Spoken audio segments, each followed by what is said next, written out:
प्रिय छात्रों, मैं आज तृतीय खंड स्नातक प्रतिष्ठा संस्कृत के छात्रों के लिए इंद्र देवता का स्वरूप वर्णन करने जा रहा हूँ। इंद्र अंतरिक्ष स्थानीय देवता हैं और वैदिक आर्यों के सर्वश्रेष्ठ देवता माने गए हैं।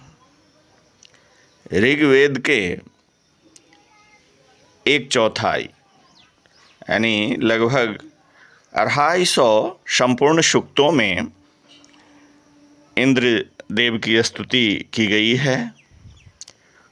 अंशतः लगभग 50 सूक्तों में भी इनकी स्तुति की गई है। इंद्र के संबंध में मैं एक मंत्र पढ़ रहा हूँ, आप ध्यान से सुनेंगे। सुरूप कृत्नु मोतये सुदुधामिव गोदुहे जुहूमसि द्यवि। कहा सुरूप कृत्नम ऊतये। सुरूप कृत्नम का अर्थ होता है सुंदर रूप वाले या सुंदर कर्म के संपादक। ऊतय का अर्थ होता है रक्षार्थम, रक्षा के लिए। और देवी का अर्थ होता है प्रतिदिन। जुहूमसि का अर्थ होता है हम बुलाते हैं। गोदुहे गाय दूहने वाले के सामने। सुदुधाम एव माने पर्याप्त दूध देने वाले गाय की तरह। अब अर्थ समझ गए होंगे कि हम सुंदर, हम माने यजमान करता, यज्ञ स्थल पर जो भी हम उपस्थित हैं, जो स्तवन करते हैं इंद्रदेव का, वह कह रहे हैं कि सुंदर रूप या कर्म के संपादक इंद्रदेव को हम सभी यज्ञ करता, यज्ञ की रक्षा के लिए प्रतिदिन बुलाते हैं। और गाय दूहने वाले के सामने पर्याप्त दूध देने वाली गाय की तरह वे हमारी मनोकामनाओं की पूर्ति करते हैं। ऐसे इंद्रदेव मानवाकृति के रूप में इंद्र के हाथ, पैर, सिर, ओष्ठ आदि का उल्लेख किया गया है। उनका पेट सोम से भरे हुए सरोवर के समान है। सोम इनका प्रिय पेय है, इसीलिए इसे सोमपा की संज्ञा दी गई है। सोमपान करने के पश्चात ये बड़े बड़े कार्य को अत्यंत सहजतापूर्वक संपन्न कर देते हैं। वृत्र युद्ध के समय इन्होंने सोम से भरे हुए कई बर्तनों को पी लिया था, या कहें खाली कर दिया था। इंद्र का मुख्य अस्त्र वज्र है, जिसे त्वष्टा ने बनाया था।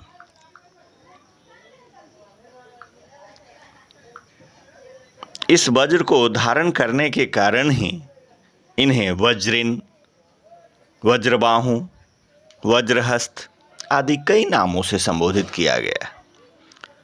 अत्यंत सुंदर होठों वाले होने के कारण इन्हें सुशिप्र की संज्ञा दी गई है। ऋग्वेद के अनुसार इंद्र की उत्पत्ति अत्यंत अस्वाभाविक रूप से वर्णित है। ये अपनी माता के बगल से उत्पन्न होना चाहते थे और उत्पन्न होते ही अपूर्व पराक्रम का परिचय भी इन्होंने दिया है।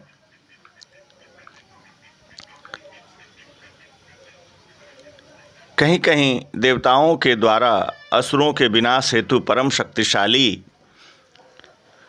इंद्र के आविर्भाव का वर्णन हुआ है।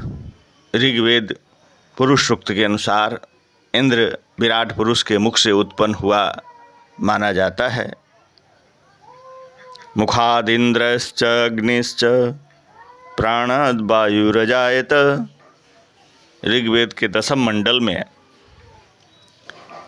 और लगभग 90वां सूक्त है, उसमें यह मंत्र आया है। उसके अंत में इंद्र के भोजन के रूप में वृषभों के मांस की भी चर्चा आई है। अग्नि द्वारा सोमपान में यह इतना दक्ष हैं, अग्नि सोमपान में इतना दक्ष हैं कि एक बार इन्होंने सोम की चोरी भी की थी। इनकी माता ने जन्म के दिन से ही इन्हें सोम पिलाना प्रारंभ कर दिया था। एक बार इन्होंने 30 सोम हदों को पीकर उन्हें खाली कर दिया। इंद्र का संबंध प्रत्यक्ष तथा परोक्ष रूप से लगभग सभी देवताओं के साथ है।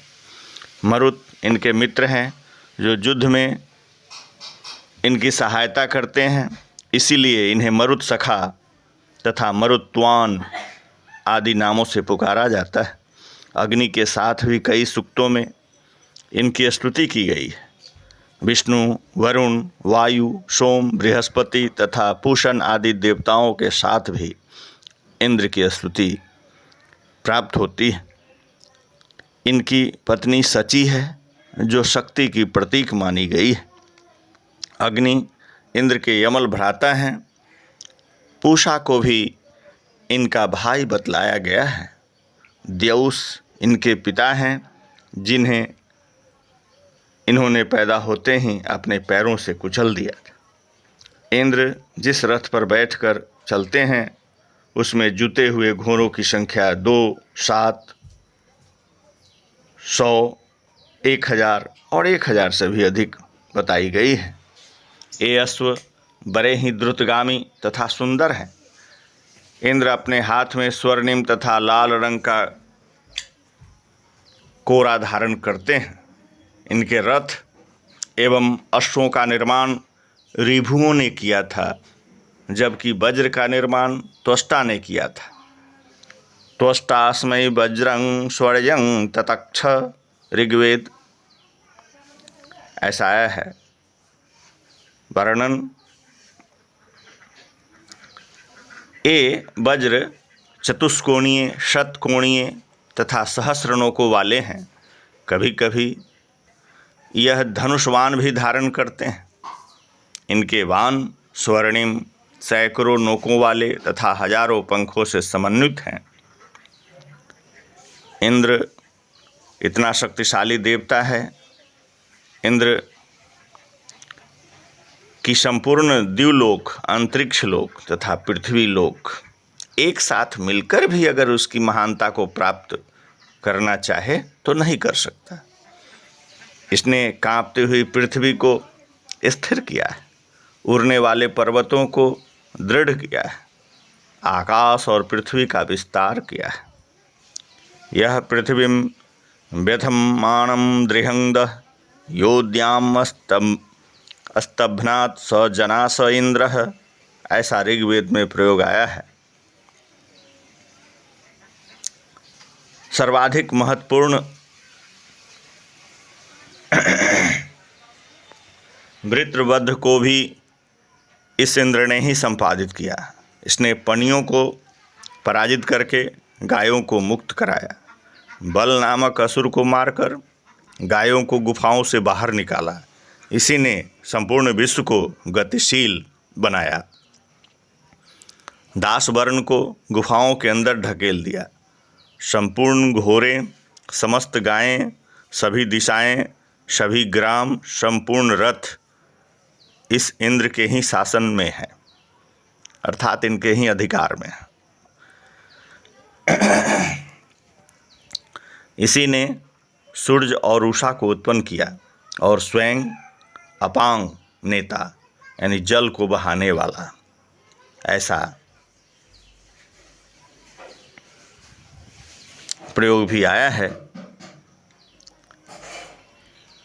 जस्या श्वासः प्रदिशि जस्य गावो यस्य ग्रामा यस्य विश्वे रथासः य सूर्यं य उषसं जजान यो अपांग नेता स जना स इंद्रः। ऋग्वेद के दूसरे मंडल के 12वें सूक्त में यह मंत्र आया है। इनकी सहायता के बिना विजय संभव नहीं होता। अतः युद्ध करते हुए योद्धागण आह्वान करते हैं। इसी ने पर्वतों पर निवास करने वाले शंबरासुर को 40वें वर्ष में ढूंढ निकाला और इसी ने ओजायमान दनुपुत्र दानु को मार गिराया। ऐसे महिमाशाली इंद्र की आज्ञा का उल्लंघन करने में कोई भी समर्थ नहीं है। वह संपूर्ण विश्व का प्रतिरूप है। यही कारण है कि संपूर्ण द्युलोक और पृथ्वीलोक उनके समक्ष झुक जाते हैं। द्यावा चिदस्मय पृथ्वी नमेते ऋग्वेद में आया भी है। इंद्र अपने उपासकों का बहुत बड़ा सहायक है। वह निर्धन तथा धनवान सबको धन के लिए प्रेरित करता है। यो रध्रस्य चोदिता यह कृशस्य, ऋग्वेद में ऐसा प्रयोग आया है। जो उसके लिए सोम को पीसता है, पुरोडाश पकाता है, परिश्रम करता है तथा उनकी स्तुति करता है, उन सब को वे पौनः पुण्येन धन प्रदान करते हैं। इस उदारता के कारण ही उन्हें मधवन कहा जाता है। सर्वप्रथम हमने इंद्र के बारे में बहुत सारी बातें बताई। अब मैं यहीं पर अपनी वाणी को विराम देता हूँ। आप सभी छात्र के हितार्थ मैंने इंद्र की स्तुति की है, इंद्र के गुणों का बखान किया है। आप इसे आत्मसात करेंगे और स्मरण कर अपने कार्य में इसका प्रयोग करेंगे। धन्यवाद।